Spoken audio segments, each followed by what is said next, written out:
What is up, y'all? We are officially in holiday season, so you know it's my favorite time of the year. I have been watching all of the Christmas movies. And side note, let me just add in here. Apparently I don't know. I don't know if I'm the only one or if everyone knew this or whatever, but I rewatched Rudolph the other day because why not? And I didn't have a clue that Rudolph was Donner's son. That blew my mind.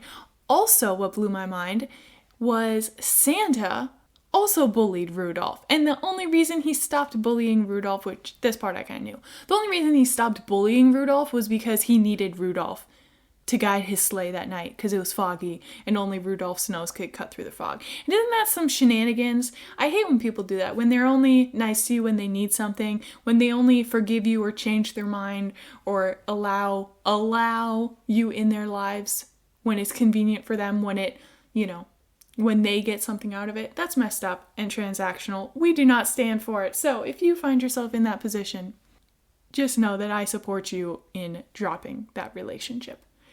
But anyway, moving on from fictitious Christmas movie characters, let's talk a little bit about language. And I haven't gotten to do a language-based episode in a while now, so I figured what better time than now. And y'all know I nerd out for languages, and especially the bigger picture, just of how it reflects culture and microcosms of societies. I don't know. I think it's the coolest thing. And I think language, and specifically English, right? I think it tells a lot about the history, some of it good, some maybe not so good. But we're going to get into it. Let's get into colonization, okay? Let's just start off strong right off the bat. And let's talk about the traces of colonization that are still lingering in our everyday language today. And now, before you guys just quit on this episode, hear me out. I'm sure plenty of you are like, ugh, another race episode, not everything is racist, yada, yada, yada. However, you know that I'm all about the little things, right? It's always the little things for me. And in my perspective, those tiny little things that don't actually matter, blah, blah, blah, they're the ones that actually build the foundation for the big things. And also, have you guys ever been in that relationship with the person who guilt trips you when you bring up something legitimate that bothers you or anything that's important to you? I know you have. For example, okay, so if you say, hey, I know you mean well and you're just kidding, but it actually hurts my feelings when you call me Piggy. Like that one couple from 90 Day the Other Way. Or, I know you mean well when you do this. Or maybe you have no idea that you're doing this, but I don't like it. Whatever the case may be. Something very legitimate that you bring up. And then that other person, we all know this person. Oh, hate them. They always blow it way out of proportion. And instead of just taking accountability or just listening to what you're actually saying, they just go, oh, well, I guess I'm just the worst boyfriend ever. I guess I'm just a terrible girlfriend. Oh, I just must be the worst parent. Yada, yada, yada. Why are you even still with me if I'm just so awful? I hate that. And I think that's how a lot of people react when topics like this get brought up. When uncomfortable topics like race or anything like that, whenever it gets brought up, and they immediately get defensive and they go, oh, you're just so sensitive. Not everything is about race. I guess I'm just the worst. I guess I'm just a huge racist because, because I say chai tea. And that's not what I'm getting at here, okay? I think we should all be able to talk about and acknowledge the mistakes that people did generations and generations ago without perceiving it as a direct attack against us.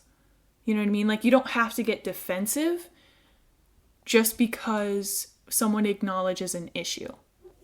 I'm white, and I can comfortably say, yeah, white people did and still do some messed up things, some racist things. And if someone says that exact same thing, I'm not going to get defensive and be like, oh, well, not all white people, not all blah, blah, blah. Because obviously, but we're not talking about the good ones. We're talking about the problems and how we can fix the problems.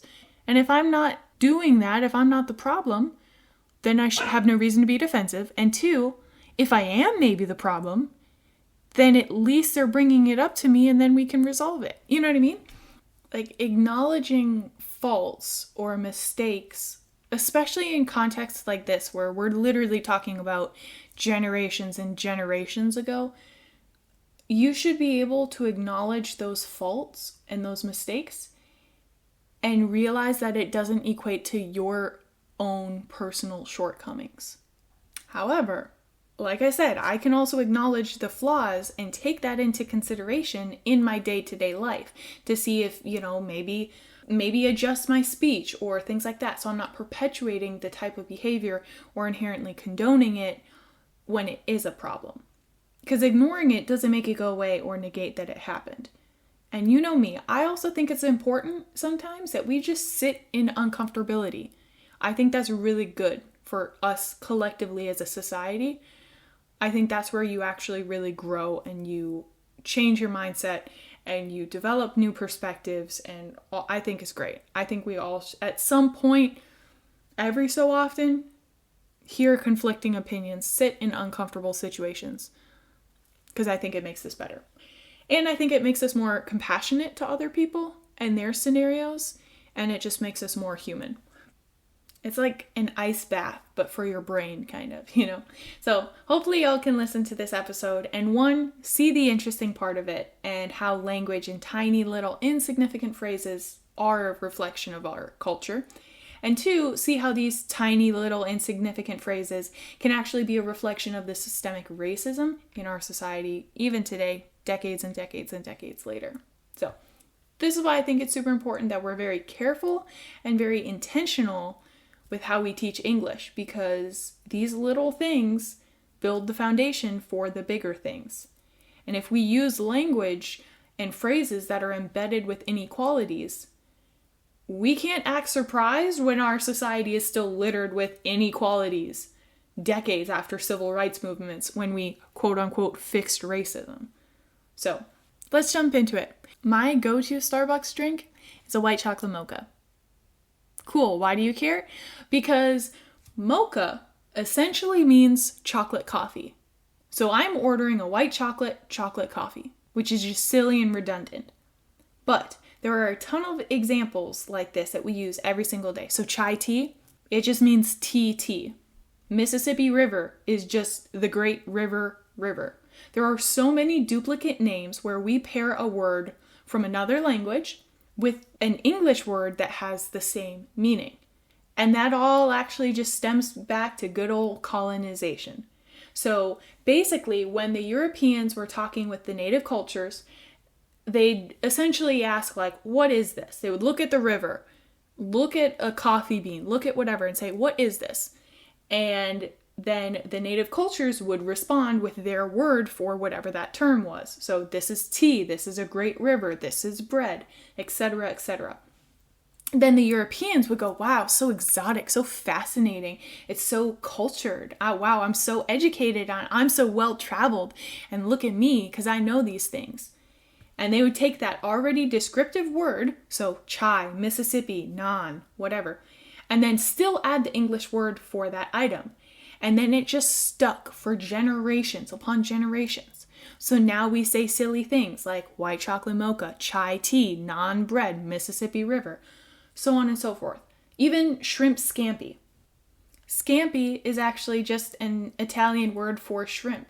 But what's interesting in that example specifically is we've modified the phrase so much that now you can have chicken scampi, lobster scampi, any type of quote-unquote scampi without the shrimp. So we've literally just passed the term down and eventually reinterpreted the entire meaning of the foreign word because we forgot what the original meaning was of that unfamiliar term. And so I was looking into it to see how many more examples I could find of this. And there's a ton, courtesy of a blog from Duolingo, so you know it's legit. But for places, we have the Sahara Desert, meaning, shocker, desert. We have multiple Avon rivers all over, but the Mississippi, which again just means the river. We've got the Mississippi River, like I mentioned, and 1,000 more that all take their names from the word river in other languages. So, for example, Avon came from a Welsh word for river, Mississippi came from the Ojibwe language, and get this inception level term. So, we have Pendle Hill, but that doesn't just mean hill. It actually means hill, because the words come from Celtic pen and Old English dill and Modern English hill. So, hill. Gotta love it. We are so smart, aren't we? We're just so smart. And so according to this Duolingo blog by a learning designer who creates language content for the app, which is probably maybe my number 2 dream job, I think. That sounds so amazing. But anyway, so according to that designer, place names are the most likely to be duplicated because colonizers were unfamiliar with the geography and the language, so they didn't understand that the local name for something was actually just the answer to what it was. Now, names of places, I found out, are called toponyms and apparently provide a ton of information about which groups of people lived in particular areas hundreds or even thousands of years prior. So that's why I think it's so cool because, like I said, these terms and these names for things now, thousands of years later, those little phrases and those little words that don't matter, that are insignificant, they tell so much history. So, I don't know, I just think it's really cool. And that's why when people are like, why would you want an English degree? What are you going to do with English? Why do we have to take English in school? That's so dumb. I'm like, There's actually so much more to it. But anyway, I digress. Other examples of duplicated names that aren't places, so for example, like I mentioned previously, Naan, Scampi, those were all just borrowed from their native culture and then added to for elaboration as the translations were handed down. Now, because I'm a nerd with way too much free time right now, I got into the nitty-gritty of this in terms of linguistics, and there's a whole formal explanation for this in our language. So it's a form of tautology called semantic pleonasm, which is really just a dramatic and fancy way of saying that two words conveying similar information are paired together, like tuna fish. Tuna is a type of fish, so why do we need to add fish at the end, right? And now you may still be thinking, okay, why do we care? Why is this bad? Why even bring up the term colonizers, which is normally insinuating something negative? And like I said, it's the little things that all piece together for something big. So it's because I think they were kind of quick to take this exotic new term and slap it onto our English term to make it sound, again, more exotic and inherently more cultured and well-traveled. And like I said, wow, aren't we so intelligent and better than you because we know so much of the world? Whereas it's just someone not taking the extra time and attention to truly care and to truly listen to someone else about their culture. And they're just not taking the time to learn the native language. It's someone taking a term and assuming we know what it means, because you know we're good at that, and just assigning their own meaning and understanding to it.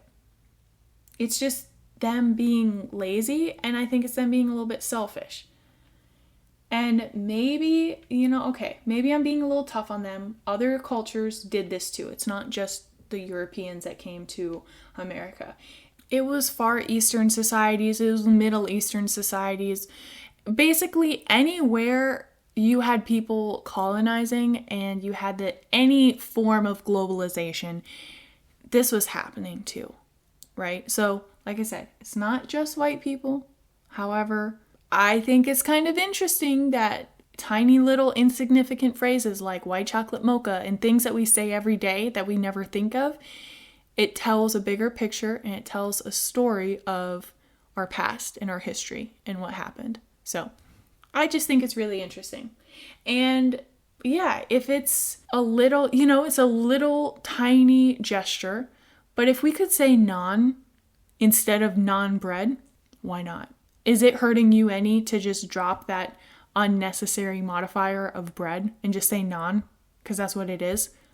And then maybe, just maybe, we take all of these teeny tiny little behaviors, all these teeny tiny little, language adjusters, essentially, in our day-to-day lives, And maybe that can make someone feel a little bit more comfortable and a little bit less fetishized and a little bit less exotic and foreign when we're talking about their culture, their food, their drinks, their whatever.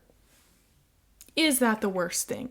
You guys know me. I am all for maintaining someone's cultural identity, and I don't think we should be a melting pot. I don't think we should all be exactly the same. But I also don't think that we need to ostracize people any more than we already do. It will already inherently happen. With us being different and with us embracing diversity, by default, you are going to create barriers and dividing lines because that's just how it is. If you have diversity, you have dividing lines.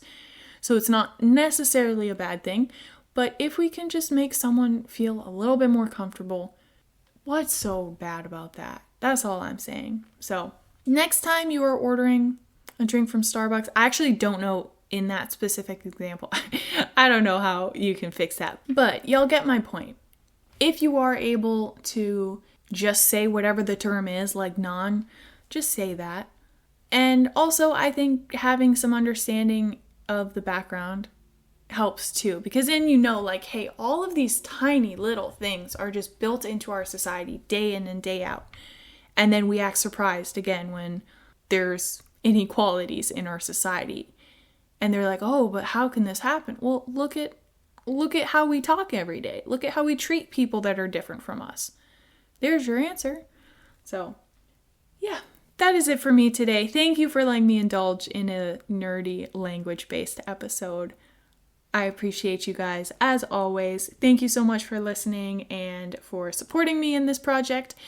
Let me know if you have any topics you would like me to cover or dive into. Let me know if you ever want to be a co-host on something you feel really passionate about. I'm always willing to have guest star appearances on my podcast. So, yeah, if you haven't gotten your stickers yet, they should be arriving in your mailboxes soon. If you want some and you didn't get a chance to drop in your address previously, just let me know and I will send some out to you. I still have a couple left. And as always, make good choices, take care of each other, be a decent human being, and think about the words that you're saying every day. They do actually matter. They have meaning, and unfortunately, maybe some of that history and meaning isn't always awesome, but I think that we can only get better from here. We can only learn and grow and go up, hopefully. So that is the goal. Anyway, all right, I will catch y'all next time. Okay, bye.